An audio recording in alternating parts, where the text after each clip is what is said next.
Left jab, uppercut, leave you laid out on the floor. Try to duck and roll, hit and miss. Now you counting stars, should've practiced more. Should've hit the mask, get out that mo. Claim that you're the best. You gotta show me, son. Actions over words, baby boy. Is you real or what? Talking way too much, world come. Back sports, talking way too much, world come. Back sports, talking way too much, world come. Back sports,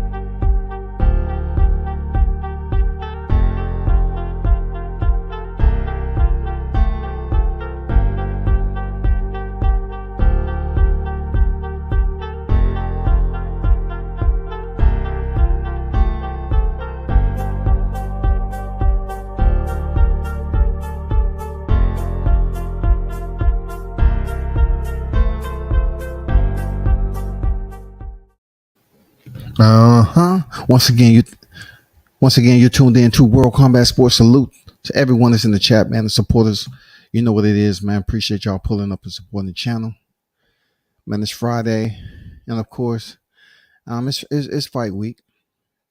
It's fight week, you know, in boxing and MMA. You know what I'm saying? You had the Canelo Bivol main event, main attraction showcase. Canelo's going for his second title at 175. That's light heavyweight.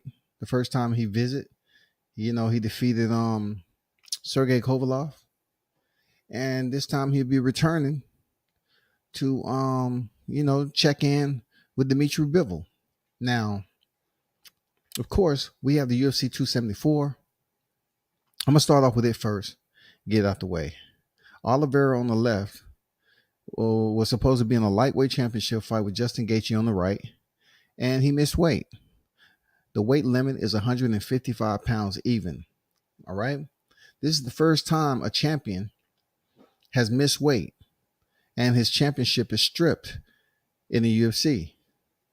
So therefore, he weighed in at 155.5 and he was given an hour to drop it. This is with him stripped down all the way.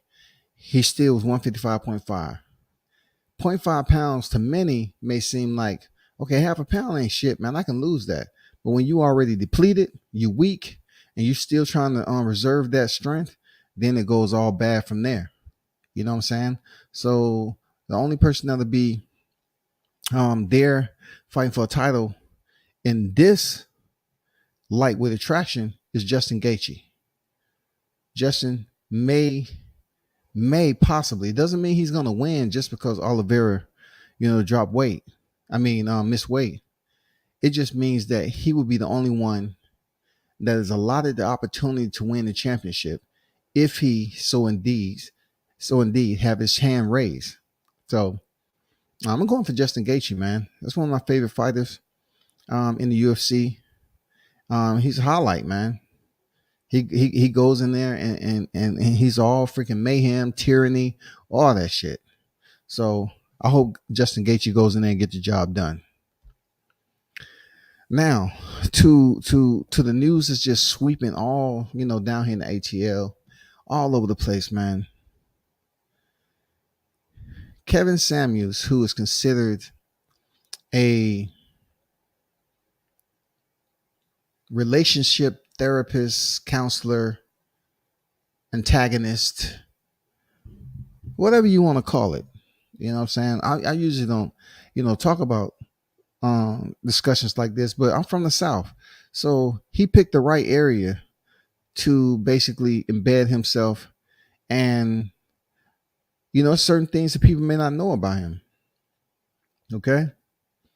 First of all, the man has put in damn near a decade of work before he was ever discovered and started going viral with what he was saying online to these women. He had been putting in some motherfucking work. 10 years? Dude's been putting in some work at this.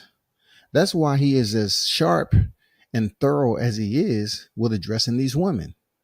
Now, a lot of people, you know, especially the bashing that's going on now that it's been verified that he passed away, we have a lot of sisters, black women, whatever you want to call them, down here vilifying the man in his death. All right. And this is going to rub some people the wrong way. And I feel that if anybody can speak on it, I'm from here, I can. You know what I'm saying? So Kevin Samuels had this, podcast where he was always clean cut, you know what I'm saying, groomed for the occasion.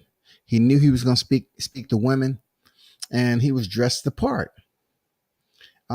They tried their best to expose him in many different ways, saying he had a dude in the bed and this, that, and the other. But, from what I hear down here, he was pretty well favored and liked for being out there with some bad ones. You know what I'm saying? Some bad women, right? Bad as in good, nice looking, prepossessing. You know what I'm saying? So his knowledge of speaking to these women, if people were just looking at him and they really weren't paying attention, they say, "Oh, he would turn you on to game," because he would pretty much ask these women, "How old are you?"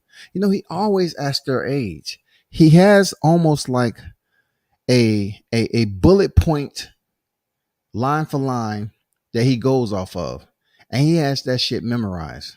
He ask them the age. He ask them how many kids they got. Are they single, married? You know what I'm saying? Most of them are single. They call him Kevin. You know what I'm saying? He'll ask them, what's their occupation? And then, he'll pick up the dialogue a little bit more. He'll pick up the dialogue. By that time, the women give him much needed ammunition for him to start weighing in heavy on them. Now, the crazy part about it is that this just came out of nowhere. It came out of nowhere. I don't know how old Kevin was. One site said he was 53. The other site said he was 56. Everybody have their own shit to talk about. Let me see who over here. Shout out to Mr. Pass on deck. What's good with it?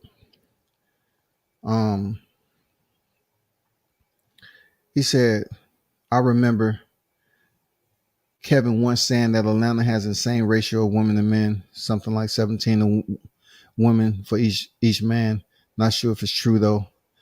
W says the insane part is that even though I don't follow UFC anymore, I couldn't believe my eyes that Cowboy Cerrone still fights. And saying, wasn't he like a 10-fight losing streak? I mean, he has a total of 16 defeats. Hey, shout out to my brother, you know what I'm saying, Al Tariq, Mr. TKO, man. Appreciate you pulling up. RIP Kevin Samuels was and is a real honest man for his lifetime. Women swear they want an honest man, but can they really handle that? Good shit. You're right. Shout out to World Combat Special, Scotty White. Good day, my brother.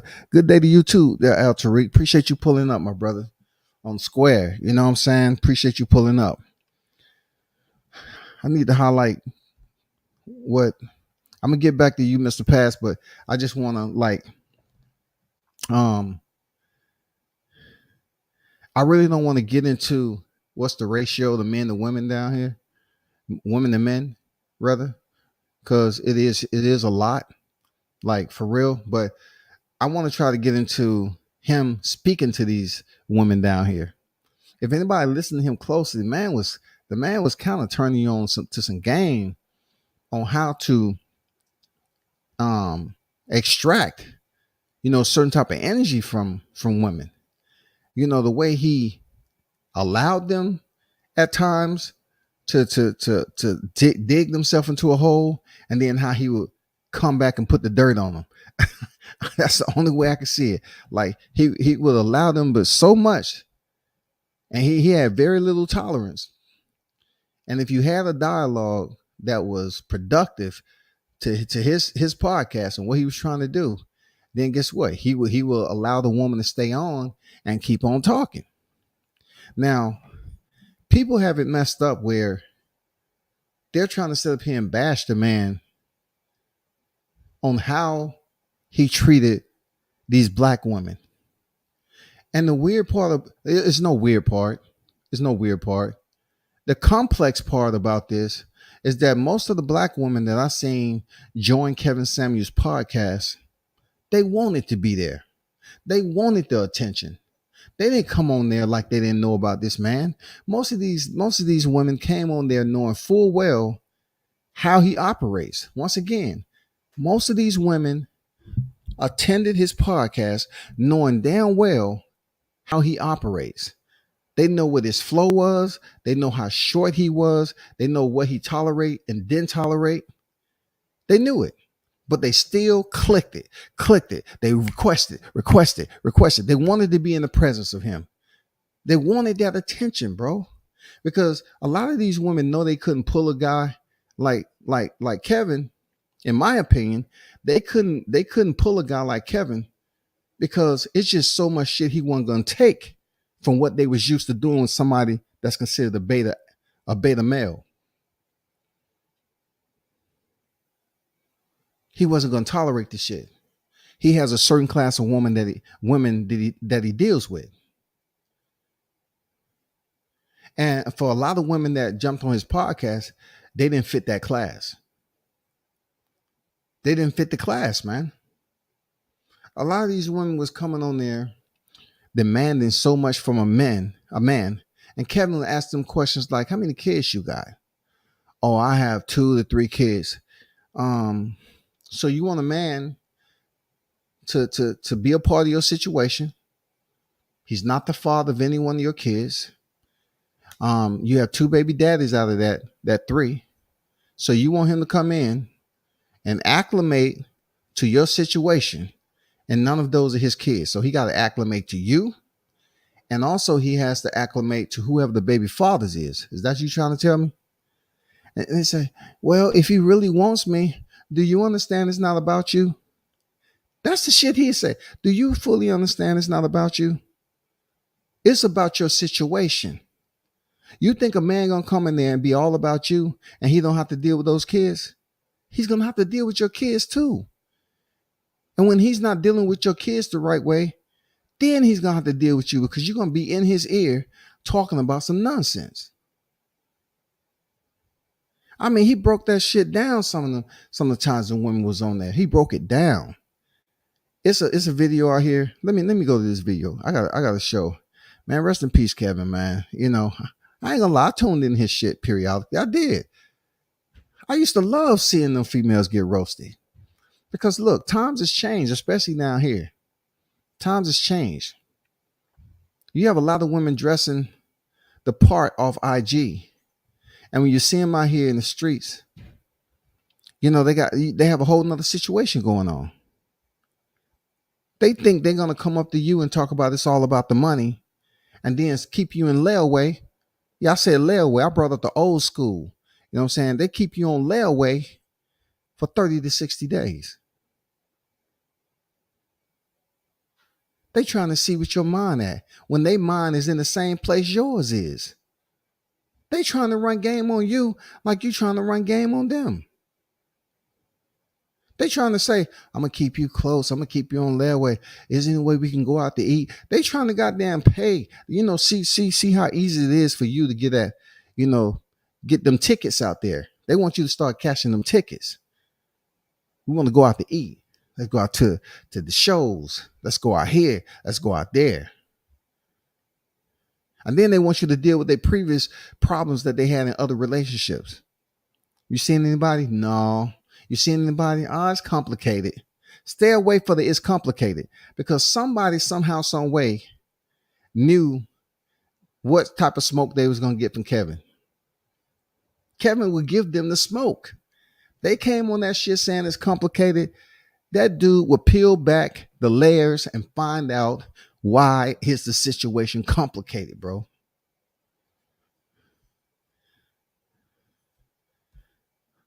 Check this out. Check this out.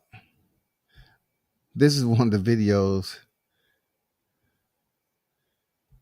Let me see. Man, you know, hit the like button if you're in the building. You know what I'm saying?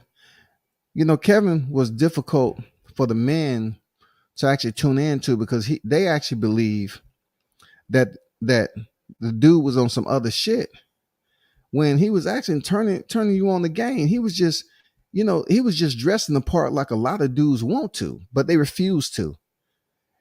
You know what I'm saying? They refuse to. But then they don't want to dress up and get clean and goddamn present themselves to a woman in a way that they can line them up. They can extract from them information. They can get a woman to tell everything. They start to tell that story and get to a point on whether somebody wants to date them based off the information they just given. He can pull that out of them. Dude had game, man. Dude had mad game. I'm not gonna lie.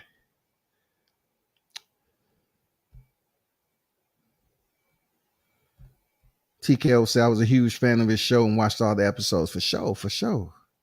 So I'm gonna share this video right quick, right? Check out how smooth Kevin was, man. Check out how smooth he was. Real talk. Check out how smooth he was. Now, this is a video that a lot of people wouldn't understand, man. What game? Look at this dude. This dude sit up here with a gold watch on, right? He got his goddamn casual, formal focals on and shit. His casual night out, night dress, casual, dressed in a black blazer. Watch this shit right here. People ask me all the time, Chris, if you could only take one supplement for the rest of your life, which one would it be? People ask me all the time, Chris, if you could only take one supplement for the rest of your life, which one would it be? Oh my God, man, why? Hi, I'm I don't know what your topic is tonight, but I guess. How old are you? Guess.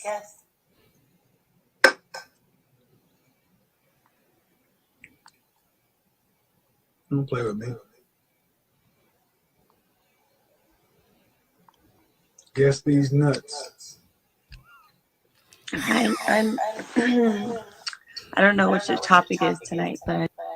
So right now, this is a perfect example of why I'm not understanding what's going down here in the ATL.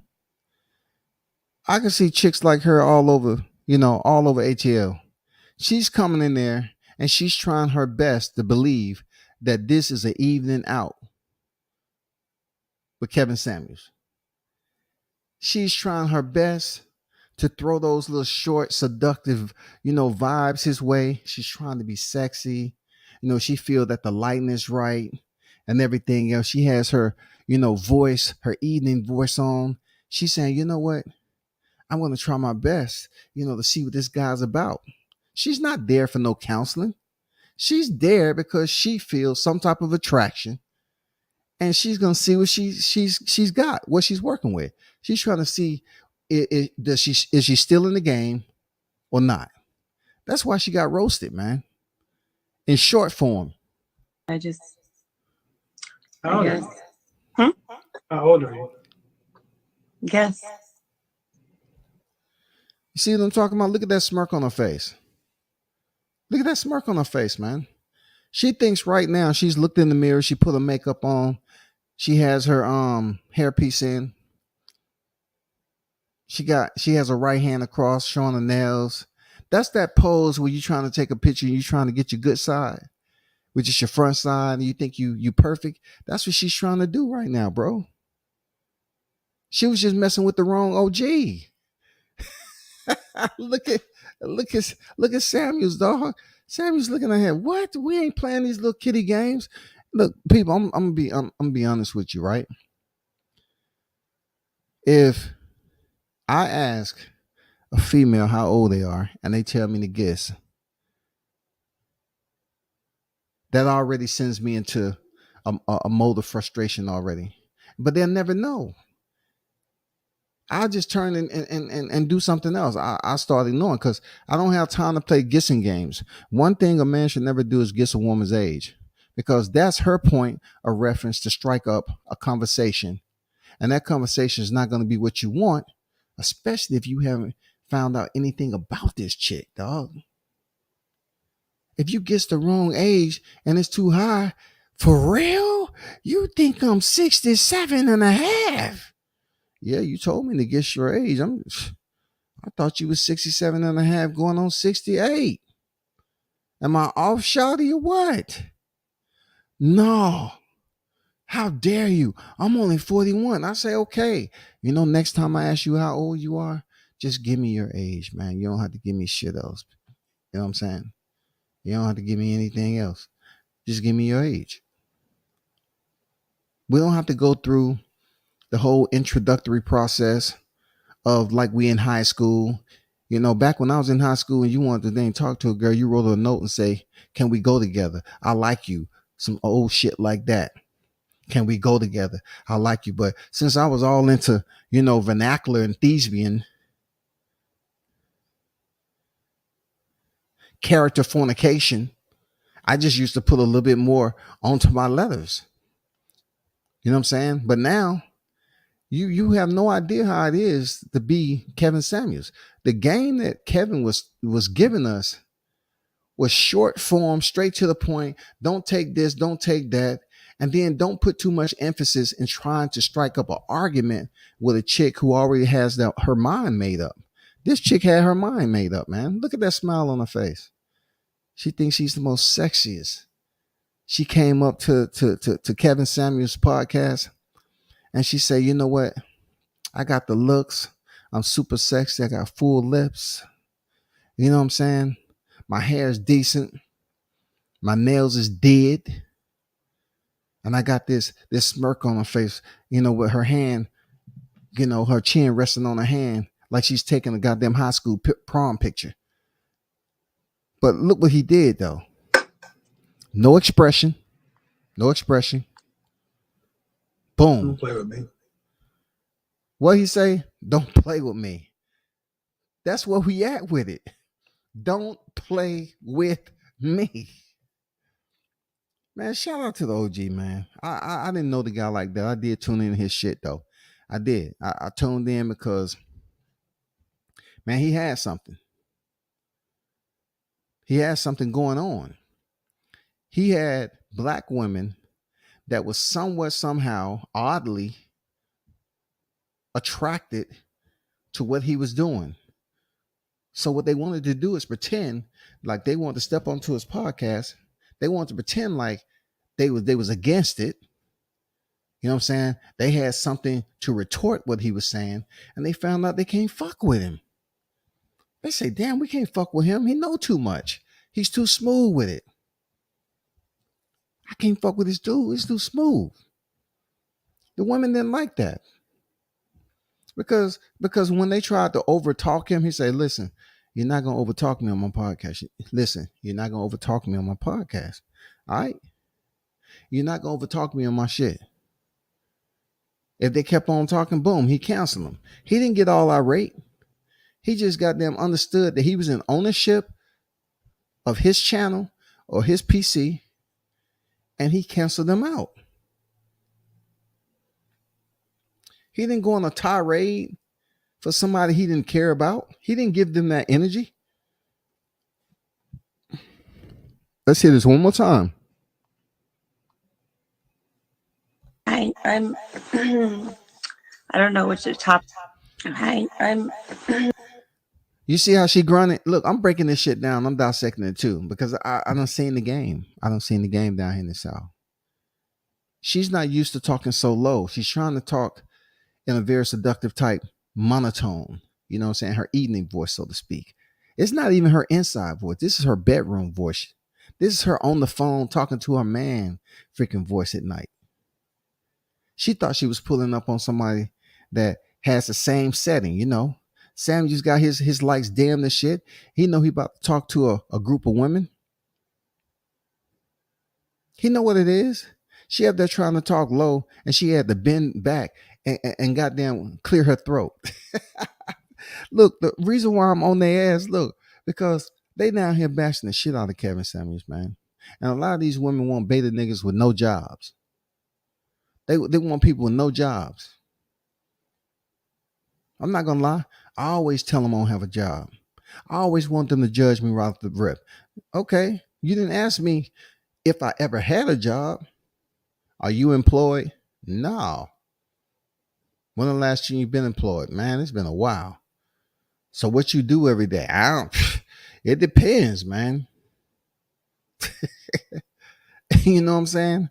But check this out. I don't know what your topic is tonight, but I guess.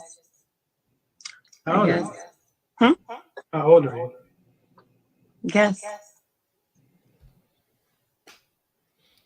Okay. I'm not gonna torture y'all no more with that. She was in there with the real one, and she got what was coming. Cooking with Sir Senior on deck, man. Salute my brother WCS. Salute to you, that's Sir Senior.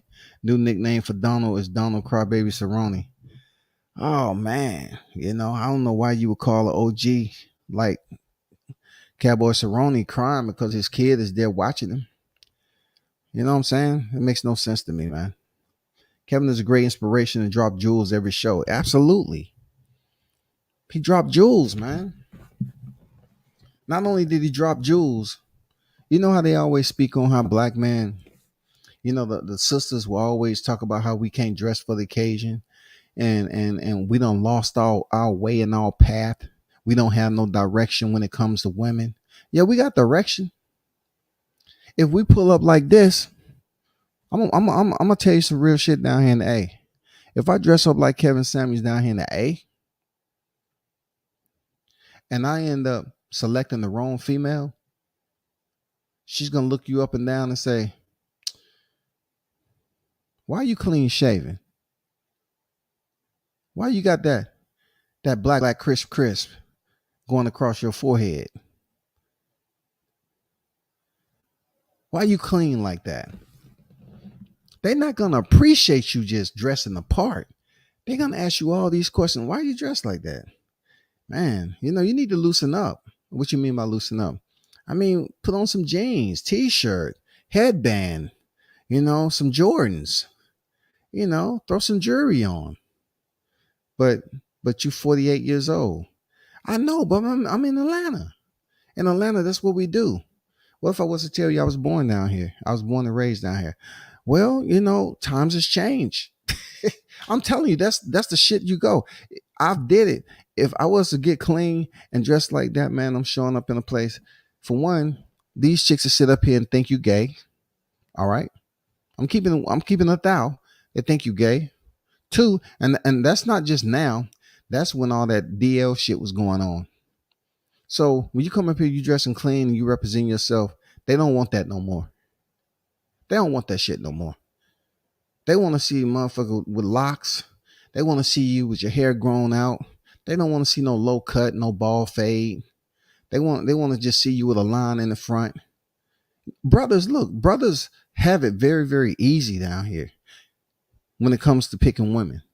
It's too large of a selection for you not to be able to have a pick of the litter. But you have to be careful though.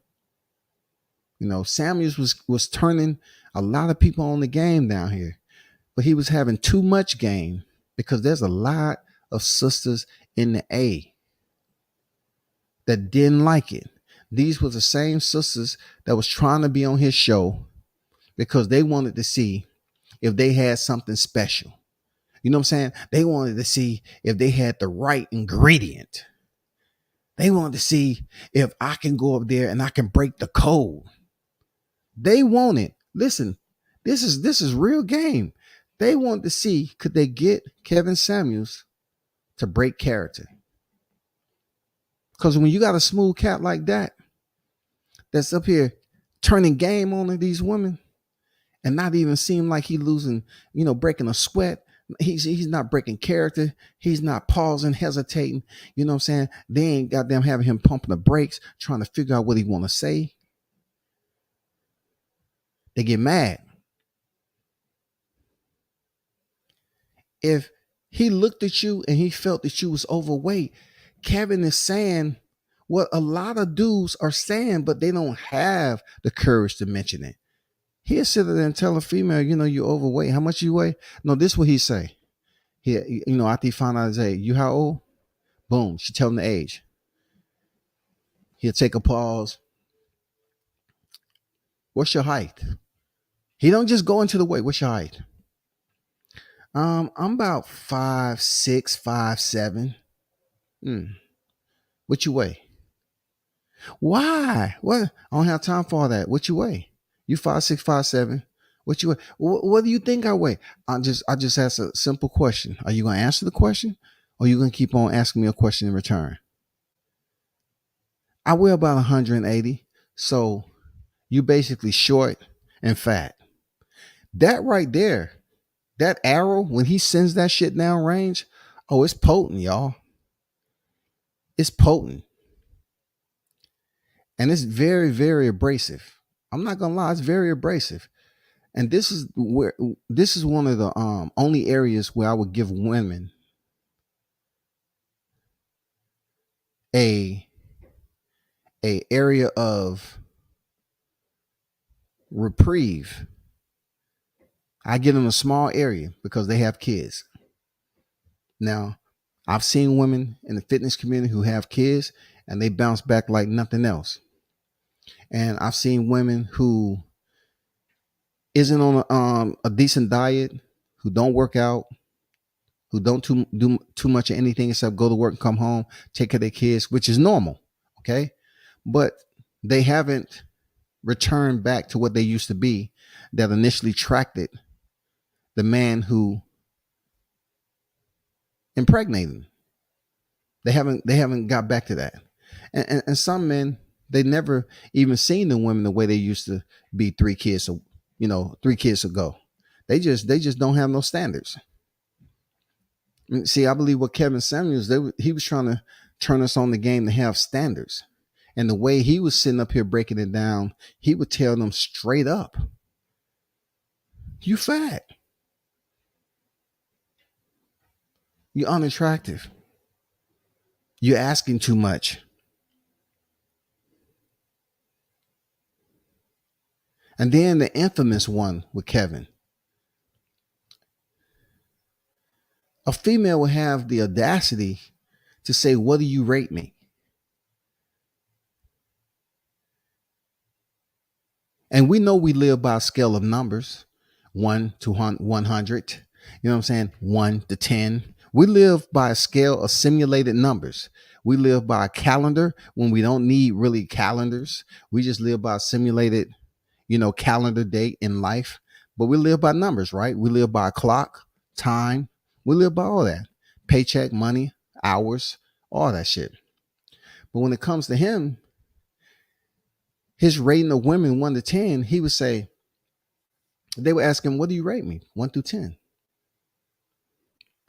And when you ask somebody who is blunt and straight to the point, like Kevin Samuels, a lot of times these women, he would tell them, you're putting yourself too high up on the rating scale.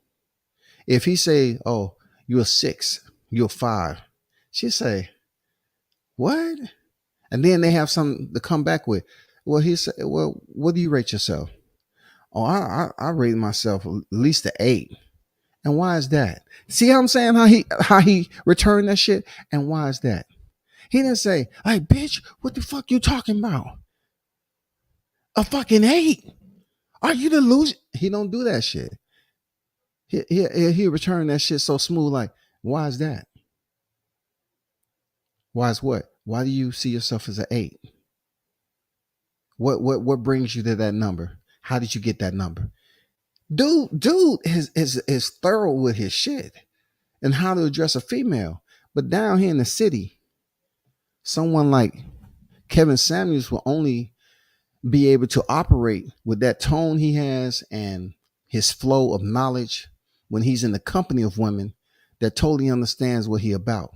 He just can't go up to anyone without these girls or women going off, getting crazy, losing their mind, turning up, starting to clap their hand, boo boo, boo boo boo boo. You know what I'm saying? Who are you, boo boo? And they start talking with their head. Hey, boo boo, listen up. This ain't Bughead. This ain't Alpharetta. You know what I'm saying? This ATL, this is city. But still, he would only be able to have success if he was teaching somebody, if he was in the company of those individuals who's mature enough to handle it. A lot of women that came on his show wasn't, in a manner of speaking, mature enough, nor were they experienced and educated enough to understand where this man was coming from. They show their true colors, and I'm so glad that they make it so easy to see who they really are. Absolutely. Facts that to get a 304 special Jordan and a t-shirt and jeans. Yeah, man. That's where we at down here in the A. And unless you go into something that requires you no tennis shoes, no jeans, then they'll get dressed up. But still, most of the time, you'll see a bad one with a dude that does not dressed like regular, like they going to motherfucking run what 2 or 3 games and shit. They go into the court to hoop a little bit, and then after that they go into Burger King, get a Whopper fries. And then they say, hey, give me a minute. I'm just going to go ahead and shower up and throw on something right quick. Okay, I'll be outside waiting. She outside waiting. He come out there with damn near what he had on when he went to the gym. Times has changed, man. I'm glad I was away from this motherfucker for years. I was, because I learned a lot. Not everybody in different countries believe the same way on how they operate down here in the city. And I'm just talking about ATL in general because he was down here. It's a lot of sisters down here. It's some good ones. And then there's some tomatoes. But they're here. They're here. And fellas, you need to hit the rewind on some of his shit. You need to hit the rewind and see how he handled these females and see and for yourself and understand why these sisters are down here bashing him and he's not around no more. And you know how I come at it, that Sir Senior? I come at it like this. You can bash that black man all you want. But when you jump off from that video, you're still going to be miserable. You're still going to be single. And you're still going to be the one that's sitting up here trying to sit up here and have all these demands for a guy that you consider to be perfect. And like Kevin said, you don't rate him. How can you think you rate a man like that and you ain't it? Your value is like a 2 or 3. But you're trying to get a man that you saying, I need one that's an 8 or 9.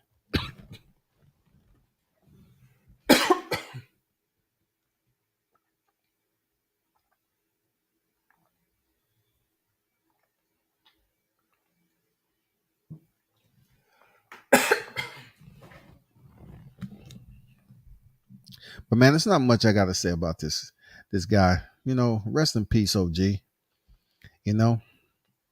Man, I'm not a relationship expert, but I can sit up here and tell you the woman that I showed you on the video, she wanted to show up on here with her just her looks. And when it comes to relationships, this day and time, just based off your looks alone, that shit expires quickly. Can't believe I'm getting the hiccups. Damn. It expires quickly. I'm just being honest. It expires quickly. When y'all get acclimated, get to know one another and everything, all those good looks expire quickly if you don't have anything else to complement it. If your personality sucks, you know what I'm saying? If you come in, if you're talking on the phone and all you say is you're tired, you know what I'm saying? All you want to do is go eat at the same restaurants all the time because that's what you like and that's what you did for the last 10 years. You want to go to every event, no outdoor events, because you don't want to mess up your hair, especially if you get it done for the weekend. You go out, you're looking sexy and everything else. But yet, it can't be anything like Six Flags. It can't be no water park. It can't be none of that. Why? Because of your hair. Because of your hair. Your nails and your hair. Look, the men, we pay for that. We get to know a girl. We pay for that. So we say, okay, we're not sitting in a chair, but we pay for that. Okay, so it has to come a point in time where you're not gonna look your best when we're gonna be in outdoors doing something. You have to know that. So best, you throw on a baseball cap or something and make it pop. But now they don't want to go to any outdoor recreational events, no parks, no theme parks or whatever. They don't want to go where they sweating. Not all of them, but I'm just saying they don't want to sweat. They don't want to perspire. They don't want their edges to be frayed. Oh my God, dog. Ooh, that was hard work. Rest in peace, my brother. You know what I'm saying? Rest in peace. That's all I can say to you. Rest in peace. Oh, I didn't even get to the point on how they saying he died. Okay, so originally the word came out that he had passed away from allegedly cocaine laced with fentanyl. And then they say he was with a lady friend and he had a heart attack. All right. I have to put allegedly on this because this shit does happen down here too. With Kevin Samuels, he is going to have women that despise of him. I'm not insinuating this to be fact at all. This is just a subjective overview or overlay. All right. I'm wondering if the woman he was with gave him some shit that she knew that was super strong. Gave him the shit that was super strong and she knew what it was. She didn't take it. And he did that shit and he ended up having a heart attack and man dying. It's gonna come out. If she was indeed the supplier that presented that to him, knowing or unknowingly, something's gonna come of it. It's gonna come out in the wash. If he didn't know that shit was laced with fentanyl or whatever the case, I'm pretty sure they're gonna find out in the upcoming weeks. They're gonna do their investigation. They're gonna do every bit of that shit. So we'll wait and see how it happens, man. What's good with the King Mitch on deck with it? Salute to you. So that's all I have on the man, Kevin Samuels. Rest peacefully, my brother. Prayers go out. Now to the boxing realm of things, right? I've already seen it. I've already heard people talk about it. They're saying already that Bivol may potentially be on the diving board. They're saying in general that Bivol may be Luganis, and he's already on the springboard.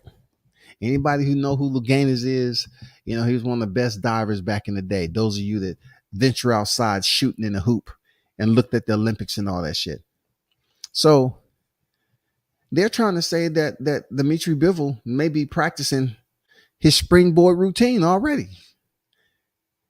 What I mean by that, they're trying to say he may be taking a dive against Canelo, man. Because it does know what is he going to benefit? Put it this way. If Bivol defeats, look at this. Look how simple this is if Bivol defeats Canelo Alvarez, he would have handed Canelo his second defeat.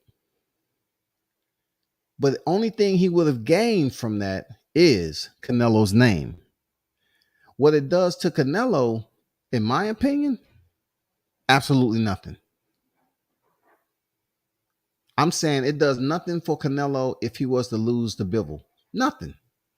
Canelo's superstardom is so high right now that if he lost to Bivol, it wouldn't make a freaking difference.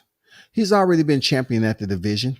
He already has the division on his legacy. It wouldn't matter.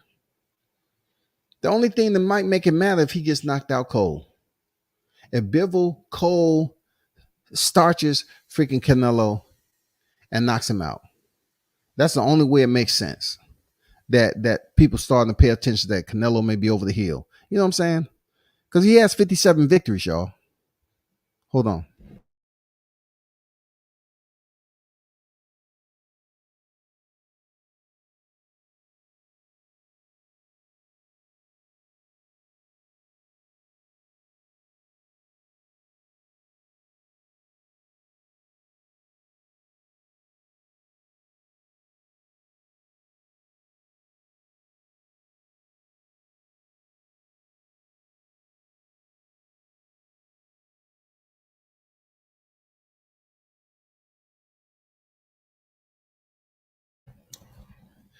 Canelo has 57 victories. He's at such a high point in his career right now where if he was to lose to Bivol, he can still fight anybody and get paid the same amount of money. That's how high of a pedestal that he's on right now. And that's no faking it. That's no exaggeration. That's none of that. For Bivol, unfortunately for him, if he defeats Canelo, it would say, okay, I defeated the best pound for pound guy right now. So for them to sign him up for another fight, it's not gonna just blast off his name. No, I mean the guy is so plain. Like people are not gonna just jump on the Bivol bandwagon and say, man, he's the next best. No. They're gonna say, okay, why don't you go up here and try to unify with Artur Beterbiev? Why don't you try to unify with Joe Smith? They're just gonna have him unifying within the division. There's not gonna be anything spectacular. You know, he's gonna get the media press. They're gonna have him buzzing for about let me see, how can I say this? About 11 and a half days. Bivol's name is going to be buzzing about 11 and a half days, and then we're not going to hear too much about him. Bivol's going to say, God damn it, I was on such a high, and now no one's not saying anything. Why? Because they still stuck on Canelo. And you know why it's going to be 11 and a half days? Because Canelo is going to be like, Canelo's critics are going to be like, you know what? He's always trying to be great. And with every great, they've taken losses. And this does nothing to Canelo's career. It just shows that he was willing to step up to 175 and be great. It was just Bivol's night. You know what I'm saying? That's the shit they're going to say, people.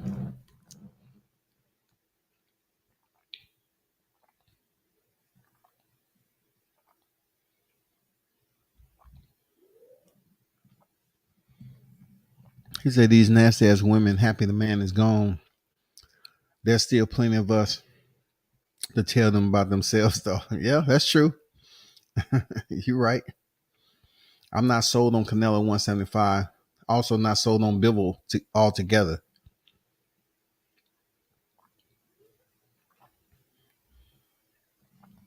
Canelo didn't look amazing versus Kovalev. That was a few years ago, though. Yeah. That's why I'm saying this fight is tough. But when it comes down to it, let's just say Bivol defeats him, go to a decision and defeats Canelo. I mean, yeah, for 11 and a half days, he's going to be on point. They're going to have him in interviews. They're going to talk and he's going to smile and he's going to relish in the moment. But on that 12th day,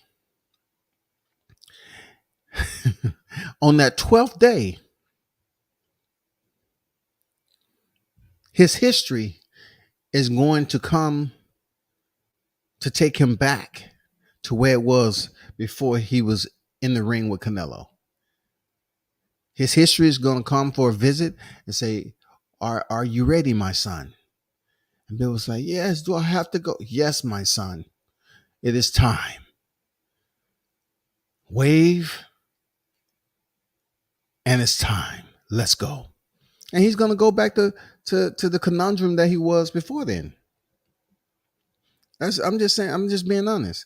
Canelo is going to get the high adulations. They're going to say, man, he was daring to do something nobody else was doing. He's bound to take a loss sooner or later. You know, nobody's doing it like Canelo. Kudos to Canelo. Kudos for what he's been doing. Kudos to everything he's contributed to boxing. Nobody's going to be able to fuck with him. Regardless if he take an L against Bivol, nobody's going to give a damn.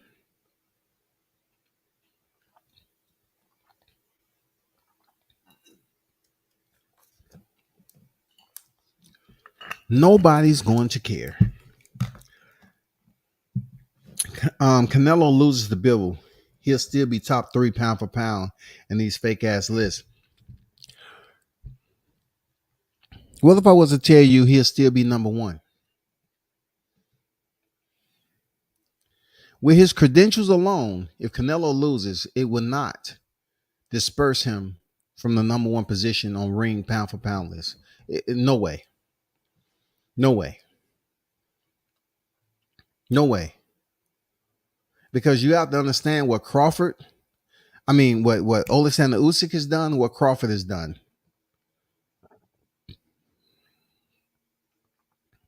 Crawford was undisputed. Usyk was undisputed.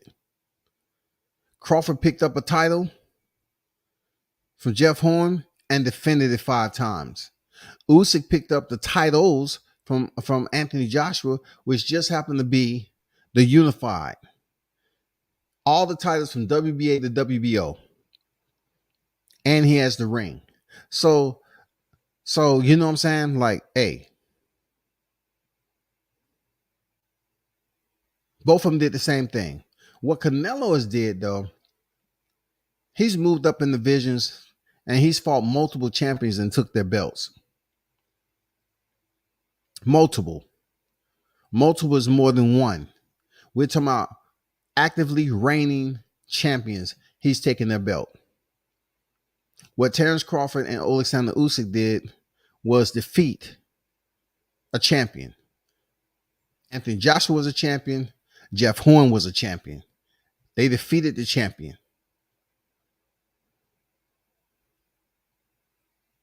So I don't think Canelo will move from the number 1 slot if he takes an L against Bivol. It won't do anything. It won't. In my opinion, it won't. 11.5. For real, it's just going to take 11.5 for Bivol to go back to the basement, man. I mean, you know, and wait on that text when they want him to come back in and train. You know what I'm saying? A lot of people think him and Yoda Murata are brothers. I'm serious. People can't tell the same. Look, I heard this person on Facebook say, didn't Bivol just finish facing Gennady? I say, man, here we go talking about people look the same. You know what I'm saying? They think goddamn Yoda Murata is Dimitri Bivol. They fighting in 2 different divisions now. And they want to say they look alike. But man, when it comes down to this fight,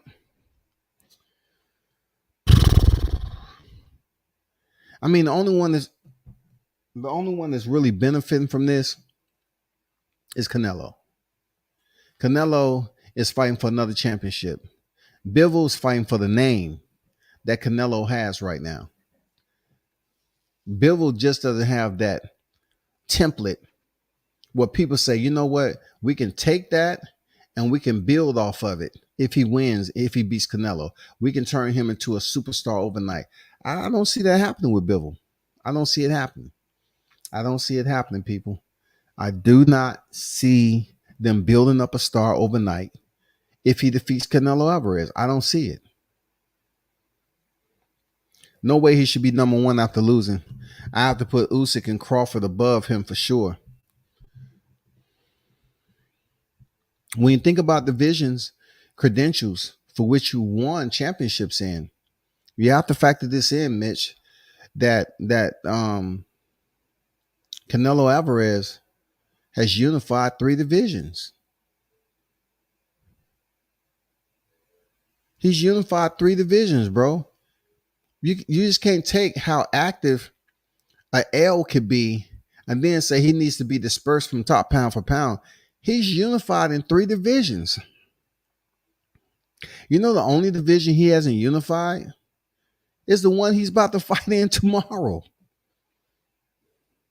That's it. He's unified 68, 60, and 54. The man is undisputed at 68. And it's fresh, too. That shit is fresh. That shit is fresh right there. So that's another reason why he's not coming off pound for pound if he loses the Bivol. Because his undisputed is fresh. Alexander Usyk's unification, it's not that old. It's not that antiquated. And we all know that Terence Crawford became undisputed 140.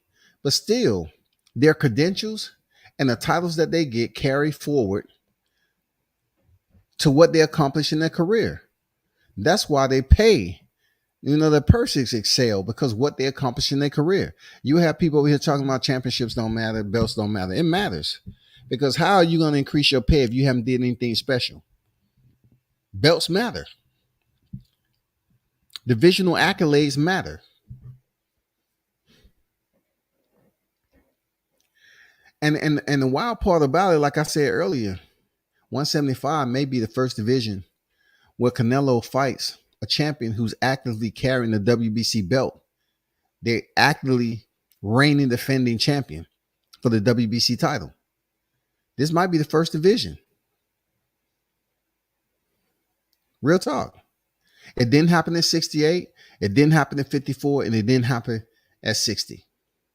Once again, it didn't happen in 68. It didn't happen in 60. It didn't happen in 54. 175 may be the first division. If he's to fight Artur Beterbiev, this may be the first division that he's able to fight an active reigning WBC champion. Shit, Loma's still number 7. Ring the Nas Shakur. A lot of people wasn't feeling that shit. So, let me look at it this way. Let me tell you why Vasyl Lomachenko is still on the pound for pound list. For starters, there, Mitch, it's called, what's that F word I'm looking for? What's that F word? Favoritism. That's the F word. The F word, favoritism. That's why Lomachenko, number 1, is on the pound for pound list still. All right? Favoritism. Okay? Number 2, it glows like 2 gold headlights. Olympian. 2 tours. Olympian. On the pound for pound list. And you say amateurs don't mean anything? Yes, when it comes to Vasyl Lomachenko, yeah, his amateur pedigree and his accomplishments mean something. So you have favoritism and you have his 2 gold medals. 3, it's the fact that Top Rank has placed him in a position, in a trifecta, to once again fight for the titles. Lomachenko did unify at the lightweight division. He did. He unified at the lightweight division. And also they want to praise him for having a professional fight with a title fight on his second professional fight. Well, guess what? That's kind of bogus too, because, he fought in the World Boxing Super Series and he already had fought professional, but yet they didn't want that to be registered on his professional box rec. So they've been favoring Lomachenko for quite some time now. Why he's still on the pound for pound list and Teofimo Lopez isn't? How does that work exactly? No, hold up. How does that work? If Teofimo Lopez stepped in there before George Kambosos never got a shot at Lomachenko. So Teofimo Lopez stepped in there and beat him for the titles.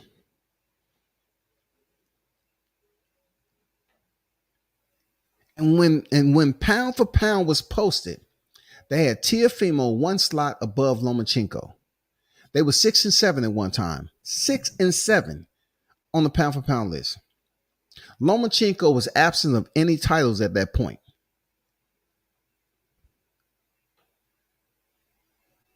Teofimo had the belts, and he didn't get past number 5.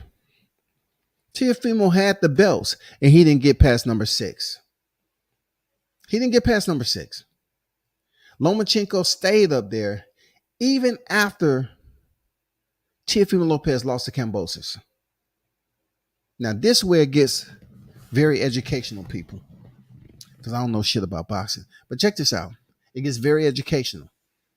Why are you mad that Shakur Stevenson isn't on the pound for pound list? George Kambosos isn't on the pound for pound list. Shakur Stevenson has 3 world championships to his name. 3. Did he not? He has a WBO 26, WBO 30, and WBC at 30. Right? How many championships did George Kambosos have? He has all the titles except Devin Haney's title, right? Right? He has the franchise belt, the WBA, IBF, WBO, and the ring. And George Kambosos is not on the pound for pound list. He has more championships than Shakur Stevenson. So why isn't he on the pound for pound list too? You can't put divisions in there because division to division, Shakur has 2 divisions to his name, but he only has 3 world titles. Whereas Kambosos have more world titles when he was able to unify in just 1 division. And one other thing, he's undefeated just like Shakur Stevenson is. He fights 1 division higher than Shakur Stevenson. Why are people sitting up here mad that Shakur Stevenson is not on the pound for pound list yet? Wasn't he the same individual saying Josh Taylor shouldn't be on the pound for pound list? My question to you all is, listen to me. My question to you all is, why is Roman Gonzalez on the pound for pound list? Why for so long we had 2 fighters only in the same division? We had 2 fighters in Terrence Bud Crawford and Errol Spence Jr. that was worthy to be in the position on the pound for pound list. Why all of a sudden Juan Estrada, look, Juan Estrada has been on that pound for pound list now. Why all of a sudden Roman Gonzalez is on the pound for pound list? Did he win his last fight against Juan Estrada? No, because Juan Estrada won and then he was elevated. You remember when I was telling y'all that the franchise belts, it'll be another one inserted in 21? Well, guess what? That ended up being Juan Estrada. And when he was supposed to face Rungvisai as that mandatory, he vacated the WBC and they elevated him to the franchise champion so that they can make a trilogy with Juan Estrada and Roman Gonzalez, bro. Why is Roman Gonzalez Chocolatito on the pound for pound list? Somebody explain that to me.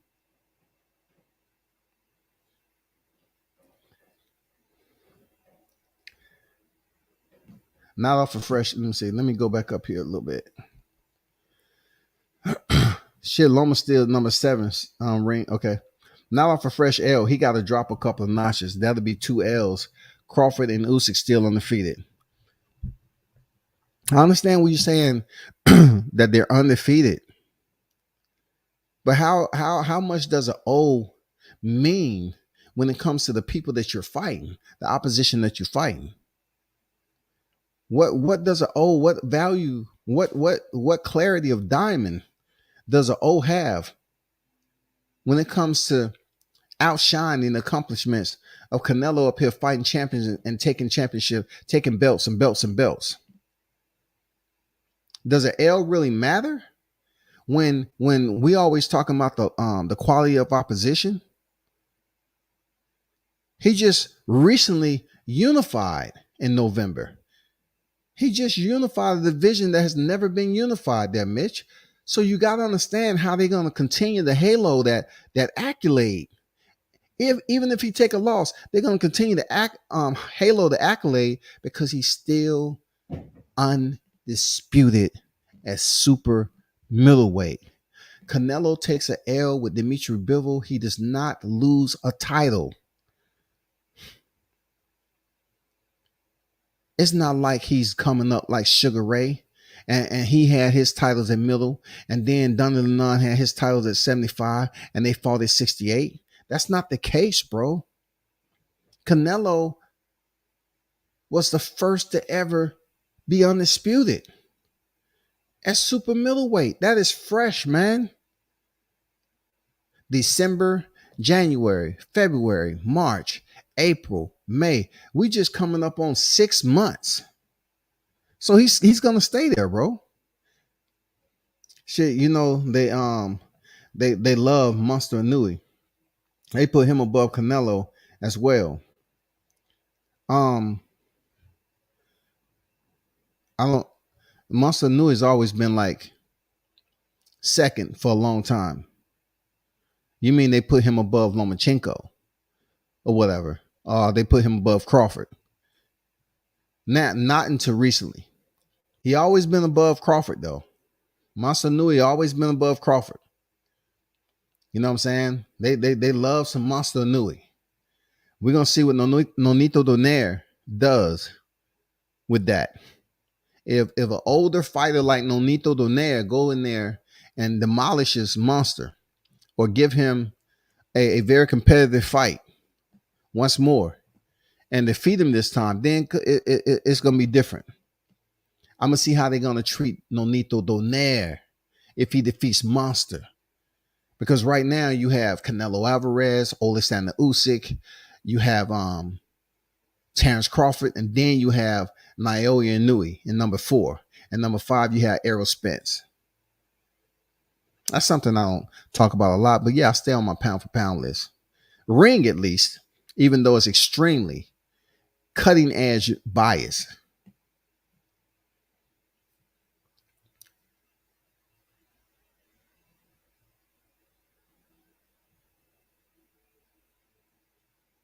Like I tell y'all, what Canelo is doing and him unifying the super middleweight division, he lose to Bivol, his pound for pound ranking ain't going nowhere. Because he didn't lose at 168 pounds, Mitch. If the F was a word, that was it. Complete and utter. Loma's a good fighter though, but F out of here with that pound for pound ranking. Loma shouldn't be on the pound for pound list right now. The reason why I'm saying that Lomachenko shouldn't be on the pound for pound list because it's been so long since he lost his titles.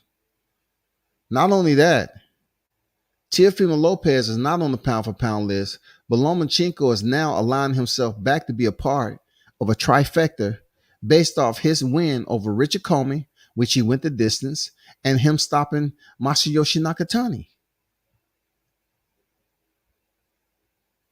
Once again, Teofimo Lopez is no longer on the pound for pound list after losing his belts when Vasyl Lomachenko last couple of opponents was Richard Comey and Masayoshi Nakatani, who Teofimo Lopez defeated en route to unifying the lightweight division for undisputed.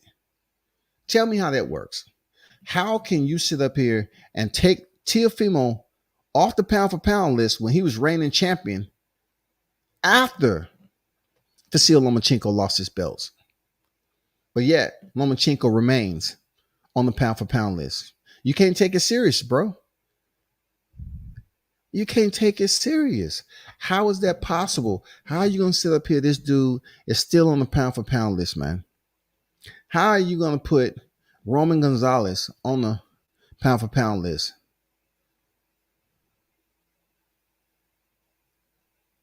Masayuko Ioka. Why he on the pound for pound list again? You got some flyweights on there and some this weights and that weights. I mean, why are these guys on the pound for pound list? Somebody tell me, if Roman Gonzalez lost the fight against Juan Estrada, why is Roman Gonzalez on the pound for pound list? Please explain to me in the live chat. Why is Roman Gonzalez on the pound for pound list all because they're trying to hype up a trilogy?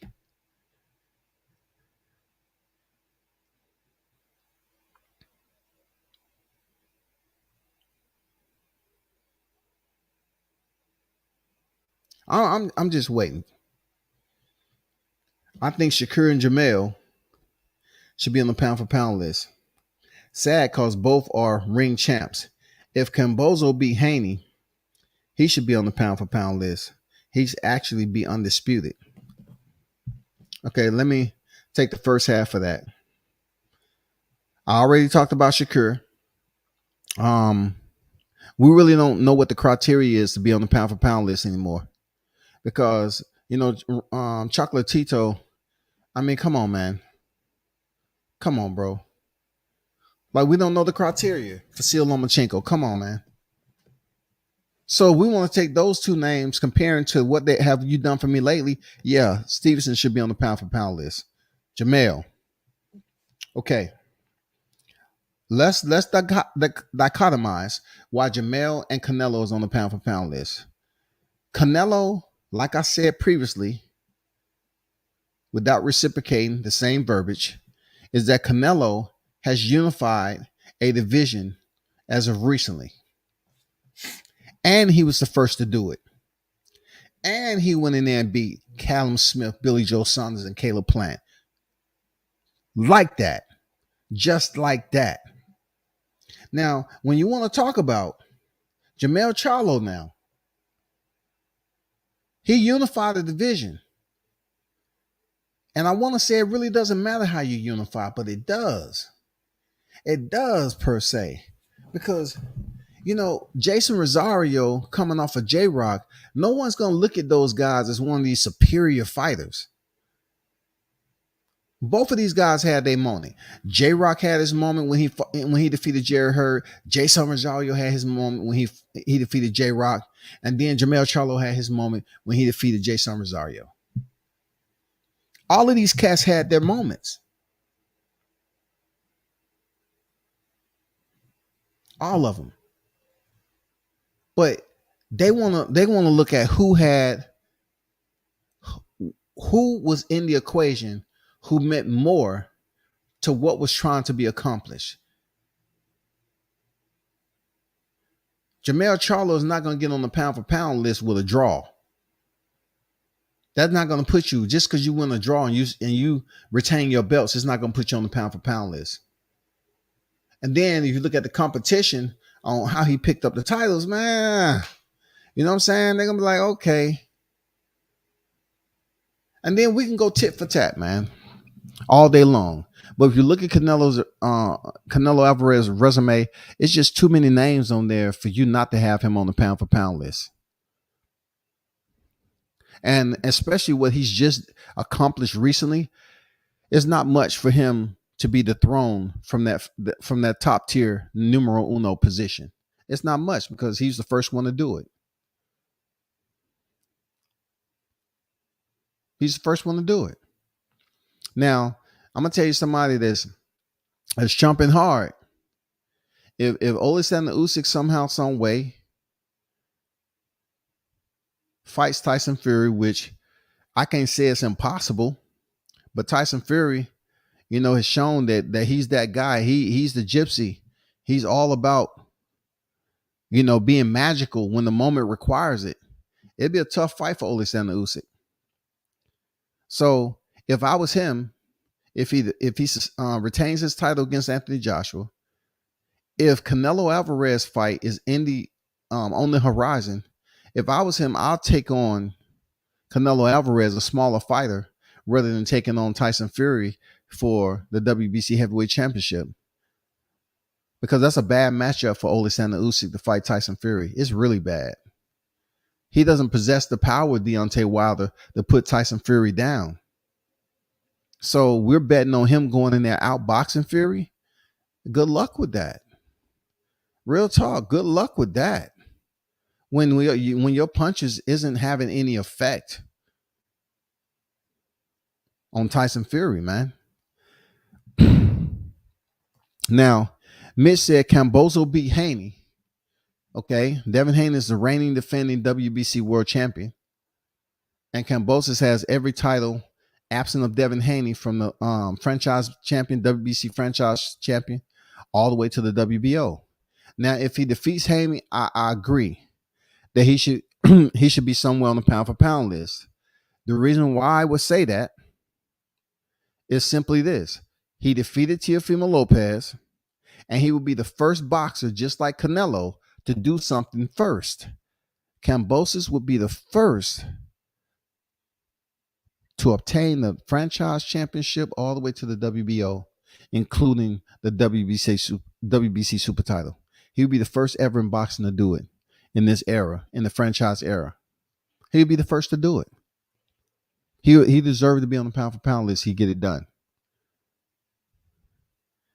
And furthermore, Devin Haney is an active reigning defending champion. if Devin Haney defeats Cambozo, Devin Haney should be on the pound for pound list because he would be the first to ever earn those titles. The same as I said for Cambozo. So both of these fighters, man, both of these fighters are in a very good position in the lightweight division. Either fighter, especially Devin Haney, if Devin Haney goes in here and win these titles, and then he completes the Aussie double, he should be on the pound for pound list, no problem. Chocolatito on the list because he's a favorite. His career has been great, though. Yeah, we ain't talking about careers, though. I understand that the accolades are etched in the boxing annals, and that's going to follow him into the Hall of Fame. Yes, indeed. But as of recent, he lost to Juan Estrada. He lost. Why is he on the pound for pound list? For effort? He's on the pound for pound list for effort. The recency of the L's is what matters most to me. Canelo has accomplished a lot, though. He has, man. If Canelo loses, Ring should put Crawford, Usyk, Inoue above Canelo. What? So you just diminish and just omit a sponge? What he just did is super middleweight? The statutory limitations is up? What? Look, where are you at right now, Mitch? Are you working? Are you at the bar, sports club? Where you at? You said Canelo loses. Ring should put Crawford, Usyk, Inoue. How does Crawford jump above Usyk? Because you know they give much more credit to the heavier divisions when it comes for undisputed titles in a way. You know what I'm saying? Not taking nothing away from Crawford's undisputed. But I'm saying Usyk is there because he was undisputed. He had 2 fights, and then he fought Anthony Joshua, who was never, once again, who was never on the pound for pound list. Never. That is the absolute strangest part about the inconsistency of pound for pound criteria. You have individuals that defeated. Look. This is another person that I'm totally surprised. Tyson Fury defeats Deontay Wilder and makes it co-op against Teofimo Lopez on Ring. Fight of the year. Even with the Fight of the Year award being given, Tyson Fury doesn't make it on the Ring magazine pound for pound list. And I know people are gonna say, it's for if you're a lower division and heavy. I'm just saying, BWAA has it. Boxing Writers Association of America, they have Tyson Fury on the pound for pound list. I'm not saying they need to mirror the criteria. I'm just telling you that if you look at this list, the heaviest fighter that's on this list, check this out now, because I don't know shit about boxing. The heaviest fighter on this list is Oliveira Usyk. Why? Why is Oliveira Usyk on the pound for pound list? Why is he on there for fighting Joshua, defeating Joshua when Joshua's never on the pound for pound list? Is it because he was undisputed at a division that we didn't know anybody that was down there? So he comes over here and he defeats Joshua, who already has 1 loss. And just because he had the unified titles, they put him on the pound for pound list because of it. Usyk is the heaviest name when it comes to division on the pound for pound list. So just like I was saying earlier, when I was saying why Tyson Fury ain't on there, he's heavyweight. Well, guess what? Oliveira Usyk is heavyweight. Oliveira Usyk jumped on the pound for pound list when he switched over to heavyweight, and he didn't even have any titles. Usyk didn't even have any titles. And they put that man in the pound for pound list. That was when he was fighting Chase Witherspoon and Derek Chisora. That's before he even fight Anthony Joshua, y'all.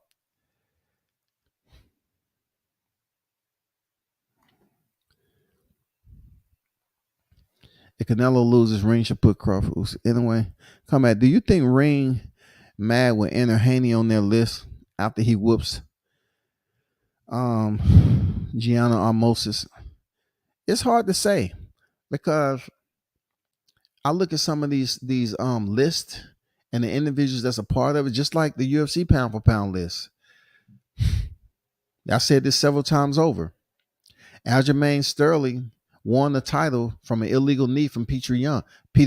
It still was an illegal knee. It was an illegal knee. And just because the fans was thinking he was faking it, they kept the man off the pound for pound list.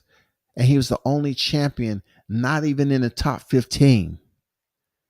He was the only champion not in the top 15. And he said, the film clearly the film clearly provides you the evidence that you need that it was an illegal knee to a ground opponent. And he said, I didn't eat right after my weigh-in for my rehydration on that night, so I fucked up. He said, but I guarantee you I won this fight. And they kept the man off the pound for pound list until he went back in there and defeated Peter Young. And then they throw him at number 10.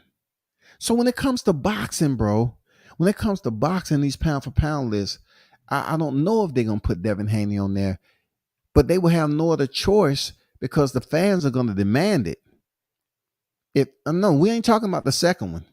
We're talking about the same way that Teofimo Lopez was put on the pound for pound list.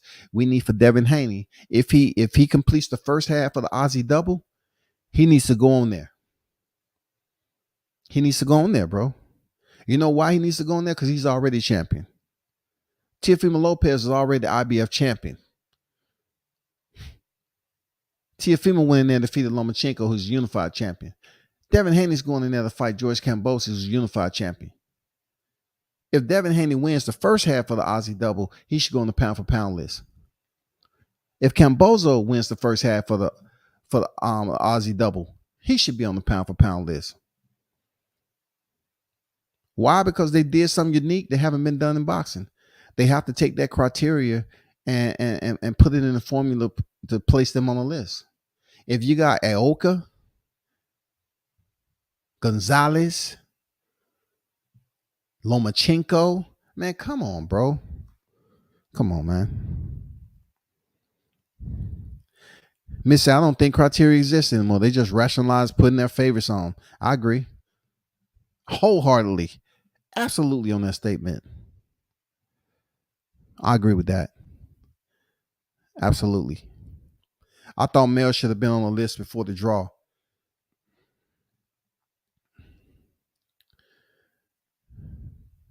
So you're saying you thought Mel Charlo should have been on the pound for pound list because you're pretty much saying every other unified champion that's in the weight classes actively competing on the pound for pound list. That's pretty much what you're saying. Most of them, majority of them are on the pound for pound list, right? I mean, you're looking at Juan Estrada, you're looking at Josh Taylor, and we're absent of 135, but 135 used to be on there. 130 is absent. I don't know the criteria, bro. I truly don't know what the criteria is because Tyson Fury made the fight of the year shit off Deontay Wilder, but Deontay Wilder never made it on the pound for pound list. Tyson Fury defeated Deontay Wilder. He didn't make it on the pound for pound list in ring. Alexander Usyk, a former unified champion like Tyson Fury back in the day,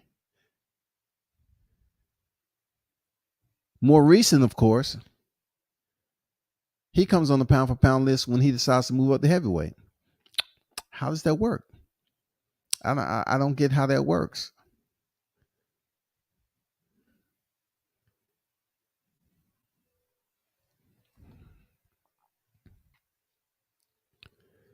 Bruce Guys Boxing Jazz and more on deck with it. Salute, my brother. Y'all definitely check out the OG Bruce Gas, Boxing, Jazz, and more. Salute my brother Scotty. Salute to you. I be on deck with it. Keep grinding, OG. Just showing support real quick. Appreciate y'all be for pulling up. Real talk. Appreciate you, man. A real one on deck. Ken Mitch, I don't expunge what Canelo has done, but the recency of the L would have to place Usyk, Crawford, and Inoue over him. I'm going on the history of the ring list. Inoue wouldn't be in my top 5. I get Inoue wouldn't be in your top 5, but if you're just basing it off the current display of the ring pound for pound list, like I said before, those names that you mentioned, Crawford is coming out off Porter. You know what I'm saying? Inoue had a tough fight. And then Usyk, yes, he's coming off Anthony Joshua, unified champion. I get what you're saying. He's coming off a win over the unified champion. I get it. But what measures up to the accolades that Canelo has just accomplished? I mean, how many times I got to rehash this? What out of those names you mentioned, you know what I'm saying, Crawford and Inoue, right? And Usyk, how did they supersede what Canelo was able to accomplish in the super middleweight division? How? He's the first to do it, man. And how long did it take him to do it? How long did it take for him to accomplish that? Is a bigger question. Come on, man. Usyk's on there because he moved up. I agree. Usyk should be on there though. Sterling was fighting like a shit had me tight, scared to stand up versus a dude that almost knee his head. He say he ran out of energy, man, because he didn't eat right. You know that look, you have to give him his credit, because all you have to do is look at the fight before that. The fight where Corey Sandhagen was on the rise, and he was this long, lanky striker. Aljamain Sterling went over there and dogged him and subbed his ass out. Dogged him. So I believe him when he said he didn't eat right when he was rehydrating after the weigh-in. He didn't eat right, and he didn't have no energy. But what the film displays was an illegal knee, man. You know, hey, let one of us get kneed in the head, bone to bone, then we'll be sitting up here looking goofy. Oh shit, dog. Let me sit down, dog. Let me sit down. Oh shit, bro. God damn, you got some ice over there, man. God damn, this shit hurts. I mean, come on, man. We look at these fighters through the television and we say, oh, he's faking. But that was a knee to a grounded opponent and a stationary opponent. Man, you gonna call my boy Aljamain a B? Wow. Oh, you say he was fighting like one. Bivol plus 333. I might slap a Hondo on Bivol. Oh, the disloyalty. hey, I'm telling you, I have to channel my boy Canelo. After reading King Mitch say Bivol plus 333, I might slap a Hondo on Bivol. This is what Canelo said. No nothing. No nothing. I wouldn't do that. No nothing, my friend. No nothing. That's Canelo, man. No nothing. You want to put money on my enemy? No nothing. You won't gain anything. I don't have to do anything. No nothing. Canelo, there were reports yesterday about a Errol Spence fight at 164, and I don't know if you heard about it. Anything you want to say about that? No, nothing. Like I said before, I don't want to do things like that, right? In casualweight 164, why me? I don't need to do that. Okay. He basically what he's saying, Miss, you don't need to throw your money away. No nothing. You don't know nothing. Need the $100 on Bivol. I'm telling you, I don't need to do that. I'm winning. I'm winning the fight. No nothing. You better not throw your money away, bro. Because like I said before, I done lost 2 bets. I don't know, dog. Shit. You have collected on none of them. You might be working, dog. You might be 12. Shit. That boy still have goddamn let me pay his debt, man.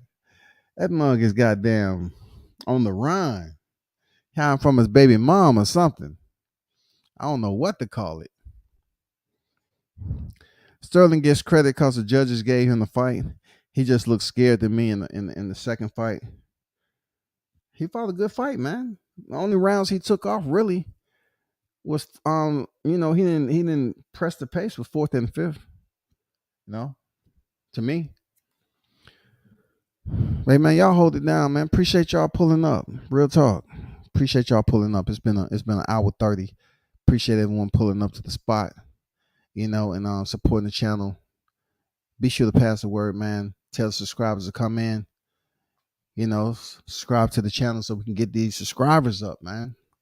Till next time, man. Y'all turn up and tune in to World Combat Sports, man. I'm out.